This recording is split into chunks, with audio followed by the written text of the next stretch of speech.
Welcome to Month 2 of the DevOps Lead Track. Month 1 gave you a measurement system, DORA metrics, value stream mapping, OKRs. Month 2 is the human layer underneath. The best metrics in the world do not help you if your team is burning out, if the on-call rotation wakes the same person every night, or if no one speaks up in retrospectives. This session covers 4 interconnected topics. Team structure. How to organize your team using Team Topologies to reduce cognitive load and enable fast flow. Hiring. How to build a scorecard that finds the right engineer instead of the best test taker. On-call design. How to build a rotation that does not eat your team alive over time. And the team charter and retrospective. How to write the rules your team will actually follow and run the meetings that surface real problems. By the end of this session, you will have a working operating model, a hiring scorecard, an on-call design, and a draft team charter, all grounded in your real team context. Here is how the 4 hours are structured. Each block builds on the one before it. Hour 1 establishes the structural frame. Until you can name what type of team you are running and what interaction mode each team pair uses, you cannot accurately diagnose why delivery is slow or why cognitive load is high. Hour 2 addresses hiring. Hiring is the most high-leverage decision you make as a lead. A poor hire on a 6-person team is not a modest productivity reduction. It is a potential morale and credibility problem that takes 12 months to unwind. Hour 3 addresses on-call sustainability. This is often the fastest path to losing good engineers. If the rotation is unfair, underpowered, or undocumented, it will cost you people before it costs you incidents. Hour 4 covers culture infrastructure, the team charter, and the retrospective. These are the practices that determine whether psychological safety exists on your team or exists only in theory. Team Topologies by Skelton and Pays gives a structural vocabulary for organizing DevOps teams to minimize cognitive load and maximize the flow of value. There are 4 types. Stream-aligned teams own a user-facing slice of the product end-to-end. They are the primary value delivery mechanism. A stream-aligned team should be able to ship independently without waiting for another team to act. Platform teams build the internal developer platform, the CI/CD pipelines, observability tooling, and infrastructure primitives that other teams depend on. Their product is other teams' productivity. The best platform teams think of stream-aligned teams as their customers, with a product roadmap and a backlog of their own. Enabling teams are temporary by design. They come in, upskill a stream-aligned team on a new capability or practice, and then step back. They do not stay and operate. If an enabling team is still present after 6 months doing the same thing, they have become a dependency, not an enabler. Complicated-subsystem teams own specialist technology that most of the organization cannot safely build or operate: machine learning infrastructure, payments, cryptography. They provide a well-defined interface, and stream-aligned teams consume it without needing to understand the internals. Think about which type best describes your team today. Then think about which type it should be. Knowing your team type gets you halfway. You also need to define how each pair of teams interacts. Because undefined interaction modes default to implicit collaboration, which is expensive and invisible. There are 3 interaction modes. Collaboration means 2 teams work together intensively for a defined period. High bandwidth, high value during discovery or rapid capability transfer. But it carries a high cognitive cost. It is not sustainable indefinitely. As a service means one team consumes another's capability through a well-defined interface. Low bandwidth, scalable. The right mode for stable, mature platform services where the interface is settled and self-serve. Facilitating means an enabling team coaches another team for a sprint or quarter, then exits. time-boxed by design. The exit criterion must be defined before the engagement begins. The rule is this: every team pair should have one named interaction mode at any given time. Anywhere you cannot name the mode, that pair is running implicit collaboration, and that implicit collaboration is a hidden cognitive load tax on both teams. The common interaction pairs shown here follow a pattern. Platform and stream-aligned teams typically start in collaboration during onboarding, then transition to X as a service. Once the golden path is documented, the runbook exists, and the SLO is defined. If you are still in collaboration mode after 6 months, you have not finished building platform. 4 dysfunctions appear repeatedly in DevOps organizations.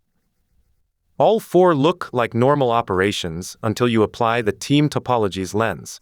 Ops service desk is where the platform team handles ad hoc requests instead of building self-serve capabilities. The signal is that Slack messages replace golden path tooling.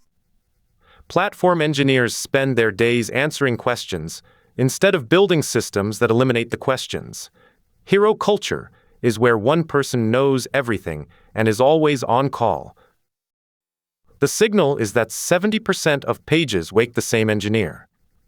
That person is a single point of failure with a heartbeat.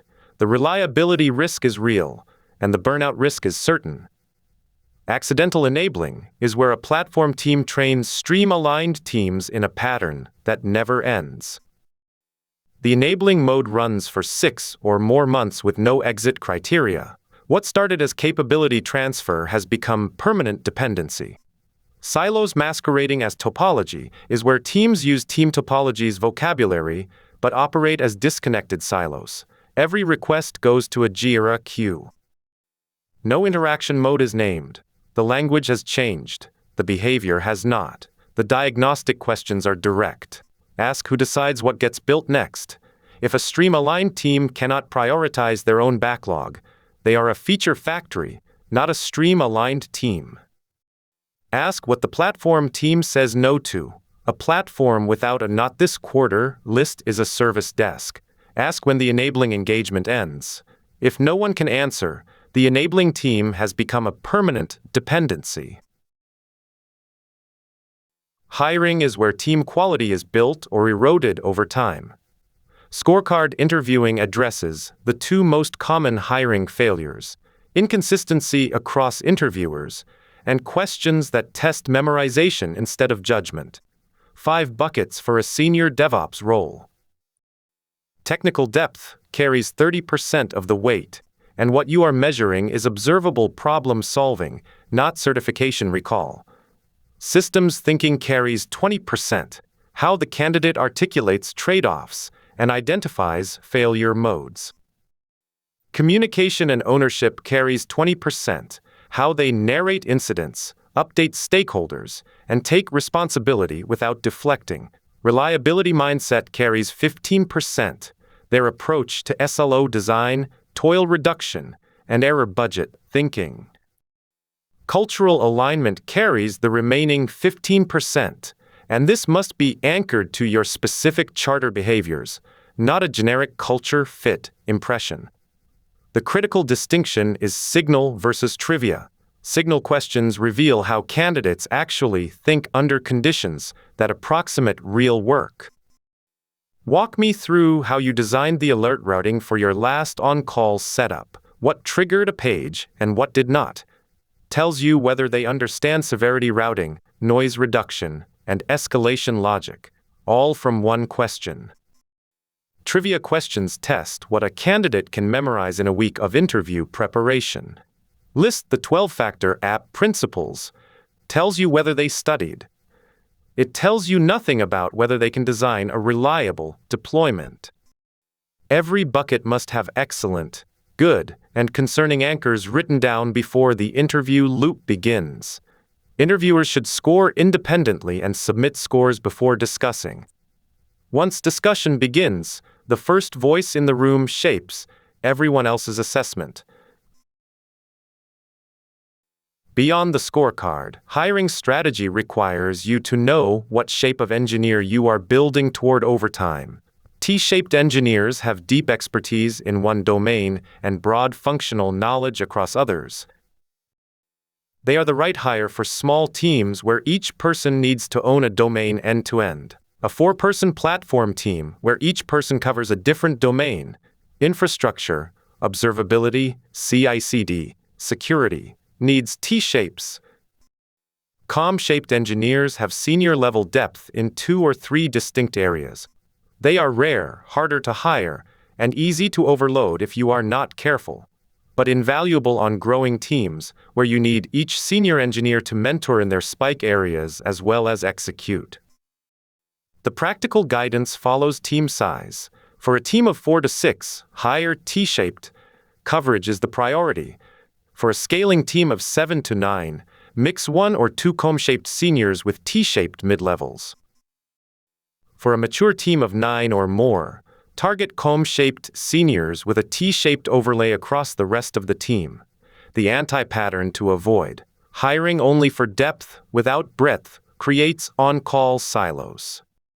If your Kubernetes specialist is the only person who can respond to a node pressure event, you do not have a Kubernetes expert. You have a Kubernetes dependency. That dependency will eventually be unavailable at the wrong moment.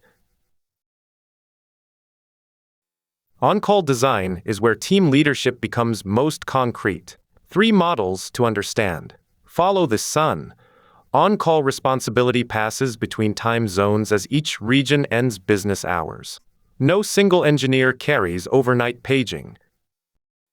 It works when you have a distributed team across 2 or more time zones, with at least a 4-hour overlap window. It requires written handover discipline, not a Slack message, a structured log that the incoming primary can use to understand current system state. Primary-secondary. The primary handles all pages. The secondary shadows and steps in if the primary is unreachable, or if incident volume escalates beyond what one person can manage in parallel. This model works well for a single time zone team with a rotation of 4 to 8 engineers. Typically run on weekly rotations with a structured Monday morning handover. Escalation tiers are a layer that runs on top of either model, not a separate model. Alert fires to primary. No acknowledgement in 5 minutes. It goes to secondary. No acknowledgement in 10 minutes. The on-call lead is paged. No acknowledgement in 15 minutes. The incident commander is engaged. These tiers must be configured in your alerting platform. PagerDuty, OpsGenie, or equivalent. They should not exist informally in Slack. For most teams starting out, the recommendation is primary-secondary. Add follow the sun only once you have team members across time zones with named overlap windows and a proven handover practice. On-call is not just a scheduling problem. It is a sustainability problem, and it has measurable thresholds. Below 5 pages per week per primary on-call is healthy. The primary has time to investigate each page, write a brief note, and recover. Between 5 and 10 pages per week is a watch condition. Alert fatigue begins. Runbooks start getting skipped. Above 10 pages per week per primary is a burn risk. At this point, you do not have an on-call design problem. You have an alert quality problem. Fix that first. The calculation is simple. Take the total pages from last quarter, divide by the number of engineers in the rotation, and divide by 13 weeks. If you do not know your team's current number, calculating it is the first action item from this session. The 25% time ratio, on-call duties, acknowledging pages, investigating incidents, writing resolution notes, and handing over, should not consume more than 10 hours of a 40-hour working week. Beyond that, the productive work that improves the system stops happening. PTO coverage must be defined structurally. The rotation owns the coverage when someone takes leave, not the individual engineer who is taking leave. Find your own cover is a policy that punishes people for using their time off. Compensation policy must be written down and applied uniformly. Pick one model, time often lieu, a payment scheme, or a tiered combination. Ambiguity in compensation is not neutral. It creates resentment and attrition.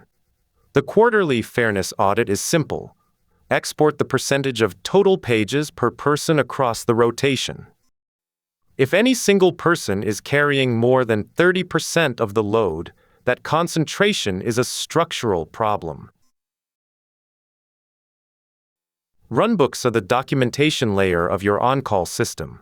A rotation with no runbooks is a rotation that depends on tribal knowledge that lives in one person's head, and is unavailable when that person is on leave, sick, or has moved on.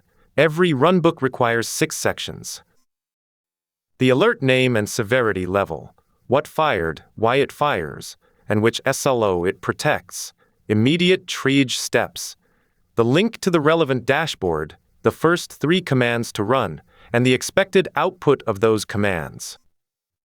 Resolution paths, a numbered decision tree, not prose. If this condition, do this step. If that condition, escalate. Escalation, when to page secondary, when to declare a severity 1 incident, who to contact at each level. Known false positives, alerts that fire during deployments or maintenance windows, and can be safely acknowledged when a deploy is confirmed in progress. Post-incident action, a link to the post-mortem template, and an instruction to open a ticket if the run book did not work. The code block here shows a Prometheus alerting rule with the runbook URL annotation. Every alert your team manages should link directly to its runbook. The primary on-call should never need to search your documentation system at 2 in the morning to find out what to do when that alert fires. The quality test for a runbook is this: can a new engineer in their first week follow it alone and either resolve the issue or correctly escalate? If the answer is no, the runbook belongs to the person who wrote it, not to the team. Retrospectives are where teams process what happened and decide what to change. A retrospective that only surfaces hygiene issues, fix the broken CI indicator, update the outdated document, is clearing tactical debt, while systemic debt compounds. 4 failure modes appear repeatedly. The hygiene trap. Action items are entirely tactical. No one asks why the alert existed, why the runbook was missing, or who made the decision that created the problem. The high PPO effect. The lead speaks first and the room converges on that framing. Real problems stay unexpressed. Action items that never close. No owner, no deadline, no success criterion. The retro log accumulates items that never change anything, and the team gradually stops engaging. Blame creep. Even in declared blameless retrospectives, language like X forgot to check, or if Y had caught this, enters the conversation. One instance is enough to set back months of psychological safety work. The design that surfaces real problems starts with structure. Begin with silent, individual writing. 5 minutes before any discussion prevents anchoring on the first voice. Open with data, the page volume chart, the deploy frequency, the incident timeline. Facts before interpretations. Use dot voting for prioritization, with the lead not voting first. Every action item must have an owner named, a deadline set, and a success criterion defined. Team is not an owner. A wish with no one accountable is not an action item. The lead's job in a retrospective is to facilitate, not to narrate. Open the meeting, set the psychological safety conditions, and speak last on content.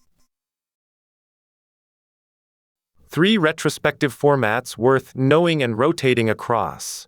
Different formats surface different categories of problems.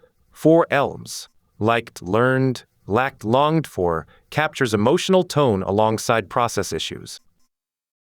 Use it with a new team or after a high-stress sprint where morale needs attention alongside process.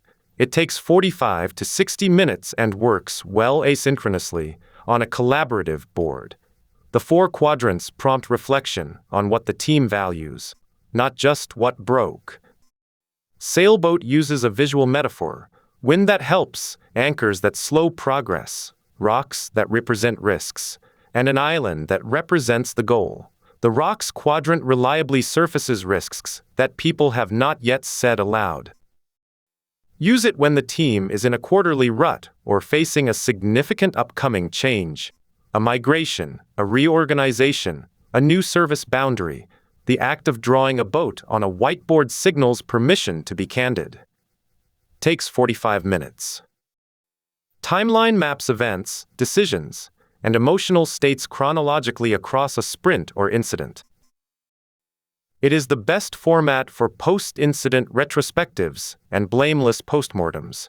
It separates what happened from how people felt at each decision point, and it makes the moment of divergence from the plan visible. Takes 60 minutes and requires a timeline preceded with major events from the incident log.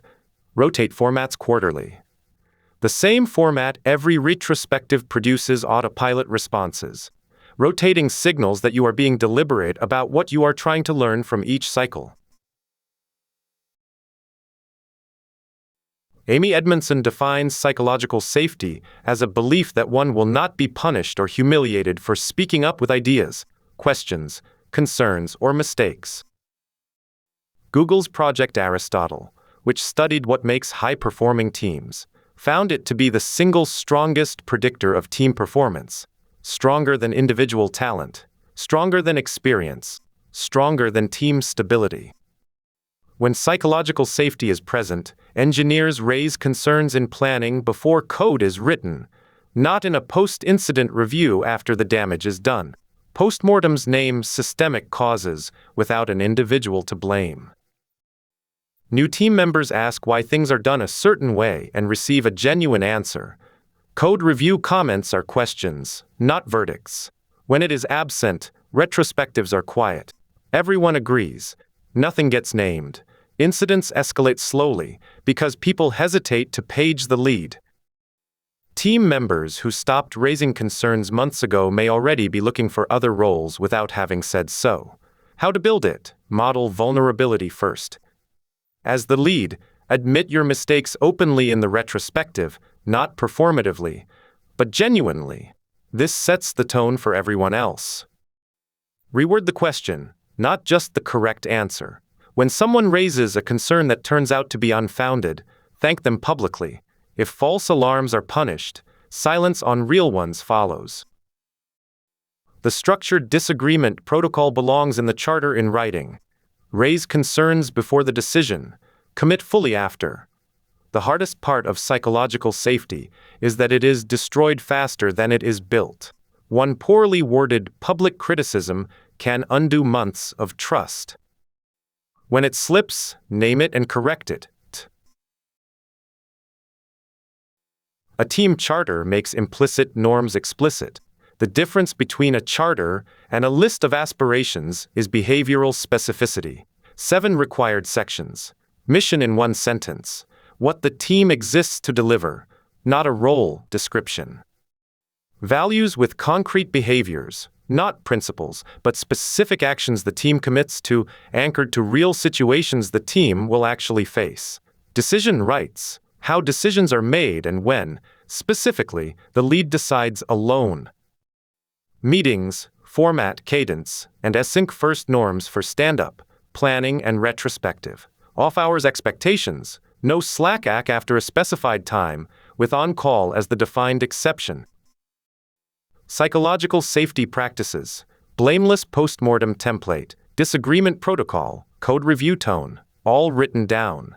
Living document policy, reviewed quarterly by the team, not solo lead rewrites. The value examples show what behavioral specificity looks like in practice. We default to write means architectural decision records for non-trivial decisions. Not we value documentation, a specific, enforceable behavior. Boring is a feature means preferring proven technology for stable infrastructure paths and requiring an architectural decision record with a fallback plan before adopting anything new. Pager wakes are a signal, not a badge, means every page generates a ticket. Pages are production failures to understand and eliminate, not heroism to celebrate. 3 decision modes: consent, where anyone can block with a principled reason and the decision holds if no principled objection is raised. Disagree and commit, where concerns are raised before the decision and full commitment follows after. Lead decides alone, used only in safety emergencies, regulatory requirements, or time constraints under 30 minutes, and documented afterward. The most important note: the charter must be written with the team, not handed down to them. Consider this scenario. BISTEC Mart, Friday evening. The checkout service returns 503 errors for 47 minutes, causing approximately 2,400 failed orders. The root cause is Postgres connection pool exhaustion. The trigger is a deploy 90 minutes earlier that changed the default pool size from 20 to 200. The same engineer has been paged 3 nights running. They resolved the incident from memory. There was no runbook. A blameless retrospective on this incident surfaces 3 systemic findings. No config change review gate for production-critical configuration. Pool size is a production-critical parameter. It changed without a checklist review. The fix is to add it to the deploy runbook as a required human verification step before the change goes to production. Tribal knowledge dependency. The engineer resolved the incident from memory at midnight. If that engineer had been on leave, the outage would have lasted longer. The fix is to write the runbook now, not after the next incident. Active hero culture. The same person was paged 3 nights running. The rotation exists on paper but not in practice. The fix is to enforce the rotation and treat the page concentration as a severity 1 structural risk.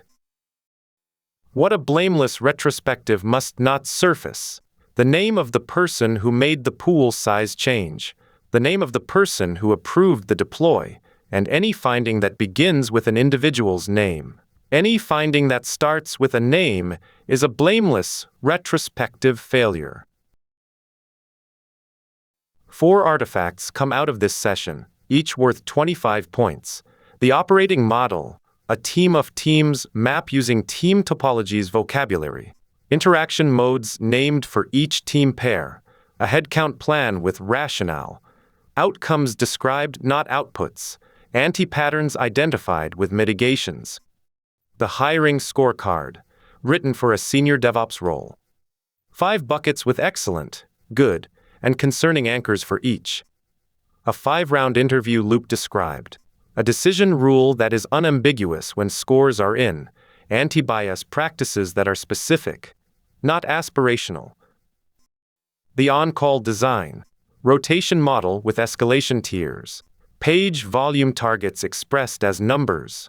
Compensation policy stated explicitly. PTO swap process documented.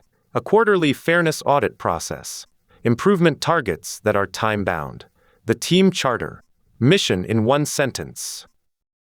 3 to 5 values with concrete behaviors attached to each.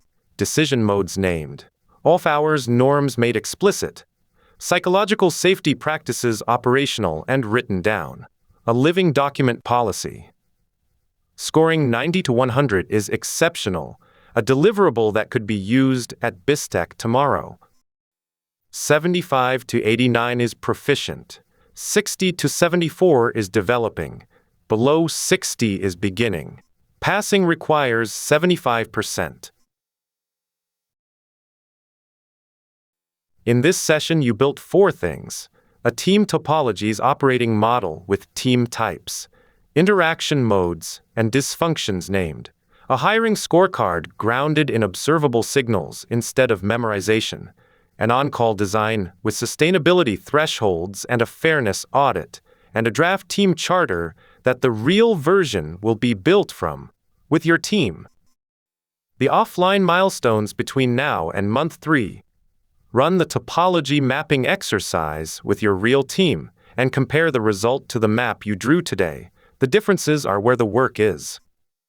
Pilot the hiring scorecard on your next interview loop with a real candidate. Export last quarter's on-call pages and run the fairness audit. Identify the 3 noisiest alerts and open tickets for each. Pair-write the team charter with 2 team members and revise it at least once before month 3. Read An Elegant Puzzle by Will Larson. Chapters 1 through 4 are the engineering manager's field guide for exactly the situations this session covers. Month 3 covers incident command and escalation. How to run a severity 1 incident room under pressure, how to communicate with stakeholders during an active incident, and how to conduct post-incident reviews that actually change the system rather than just closing the ticket.